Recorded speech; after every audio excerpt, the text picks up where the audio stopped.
নির্বাচন কমিশনের নতুন নির্দেশনার পর গণভোটের বিষয়টি আবারও আলোচনায় এসেছে।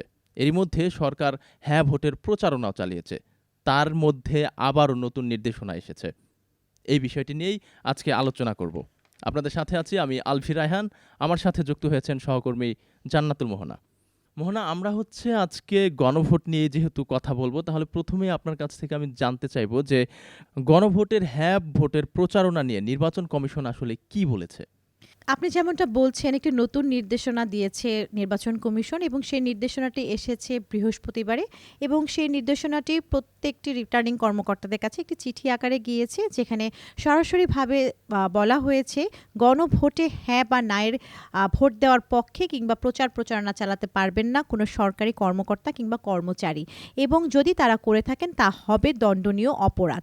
তো এই নির্দেশনাটি কিন্তু গত বৃহস্পতিবারে এই নির্দেশনাটি দেওয়া হয়েছে এবং বলা হয়েছে যেন কোনো সরকারি যেই রাষ্ট্রীয় কাজে বা সরকারি যারা কর্মকর্তা কর্মচারী বৃন্দ রয়েছেন তারা যেন কোনো ধরনের প্রচারণা না চালান গণভোটে হ্যাঁর পক্ষে।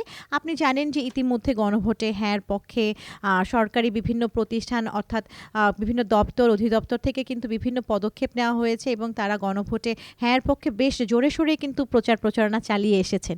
তো এখন নতুন করে যে এই নির্দেশনা দেওয়া হলো, অর্থাৎ এই নির্দেশনা অনুযায়ী যদি রিটার্নিং কর্মকর্তা কিংবা নির্বাচন কমিশন ব্যবস্থা নিয়ে থাকেন, অর্থাৎ সরকারি যে সকল দপ্তর অধিদপ্তর কিংবা যে সকল কর্মকর্তা কর্মচারী এই গণভোটে হ্যাঁর পক্ষে প্রচারণা চালিয়েছেন, তারা যে চালাচ্ছেন তা আসলে পরবর্তী দিন থেকে একদমই দণ্ডনীয় অপরাধ হিসেবেই গণ্য হবে।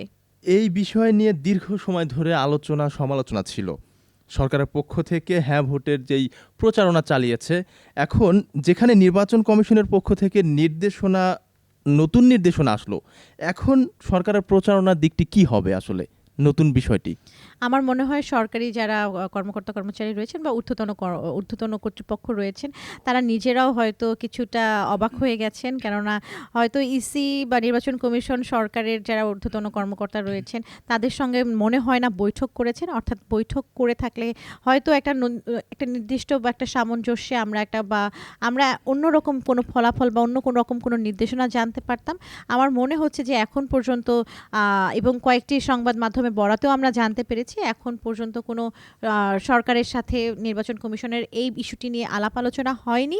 আমরা যতটুকু জানতে পেরেছি যে আগামীকাল অথবা পরশু এই 2 দিনের মধ্যেই সরকার এবং নির্বাচন কমিশন কোনো বৈঠকে বসতে পারেন এবং গণভোটের পক্ষে আসলেই প্রচারণা সরকারের পক্ষ থেকে চালানো যাবে কিনা তা নিয়ে নতুন কোনো আরেকটি নির্দেশনা আসতে পারে। আমরা এখনও একদমই নিশ্চিতভাবে বলতে পারছি না, তবে বিষয়টি নিয়ে সরকারের মহলও কিন্তু প্রচুর অনেকেই অনেক ক্ষিপ্ত হয়ে আছেন এবং অনেকে অনেক দুঃখ প্রকাশ করেছেন বা অনেকে অবাক হয়ে বলছেন যে আসলে এতদিন যাবৎ যে নির্বাচনী প্রচারণা চালিয়ে আসছে বা গণভোটের পক্ষে যে প্রচারণা চালিয়ে আসছিল এবং কিছু দেখা গেছে যে নির্দেশনা পুরো একদম সরকারের ঊর্ধ্বতন কর্তৃপক্ষের পক্ষ থেকে এসেছে।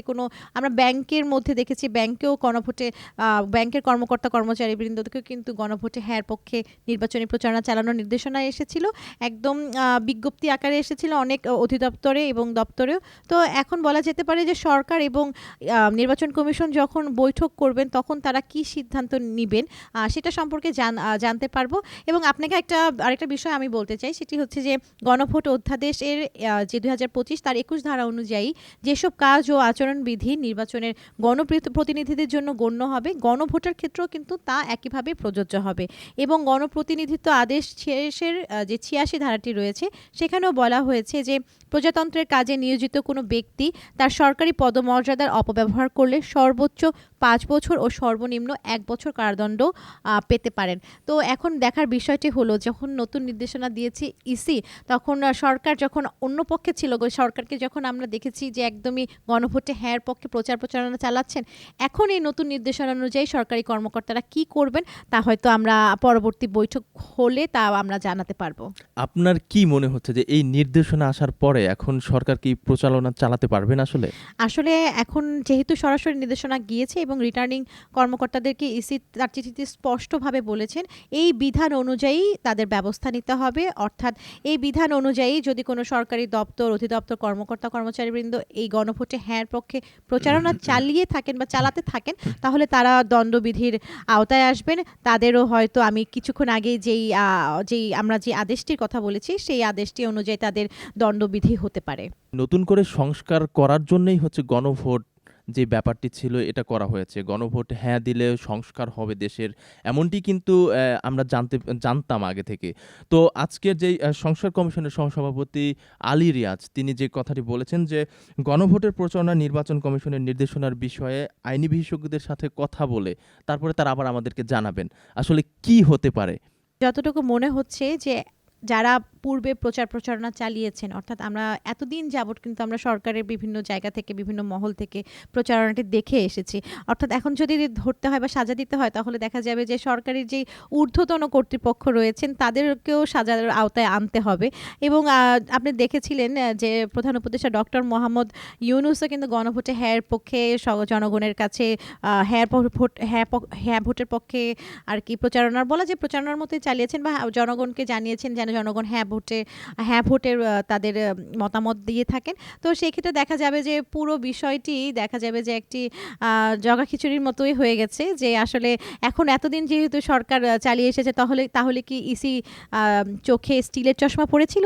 ইসি কি দেখেনি যে এতদিন ধরে সরকার যেই প্রচারণা চালিয়ে আসছে? এবং আমরা দেখেছি বিভিন্ন সময় যেই নির্বাচন কমিশন থেকে যে প্রেস ব্রিফিংগুলো করা হয় সেখানে প্রশ্ন করা হলো তারা এই গণভোটে হ্যাঁ ভোটের পক্ষে প্রচারণার বিষয়টি সরকারের নীতি নির্ধারণের বিষয় বলে তারা এড়িয়ে গেছেন। তো হুট করে যে বৃহস্পতিবার যেই নির্দেশনাটি এসেছে তা আসলেই বলা যাচ্ছে যে একটি বলা যায় যে অন্যরকম নির্দেশনা, এবং এই নির্দেশনার থেকে পরবর্তী নির্দেশনা কি হতে পারে তার জন্য আমাদের কিছু সময় অপেক্ষা করতে হবে এবং সরকার এবং নির্বাচন কমিশন বৈঠক করে বিষয়টি আসলে রফাদফা করতে পারেন।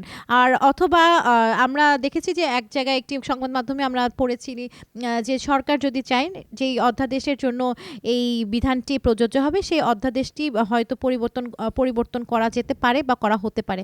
তো এখনো বলা যাচ্ছে না যে আসলে কোন বিষয়টি ফলাফল হিসেবে আসবে, তবে সরকার এবং নির্বাচন কমিশনের বৈঠকের পরে বিষয়টি চূড়ান্ত রূপ পাবে।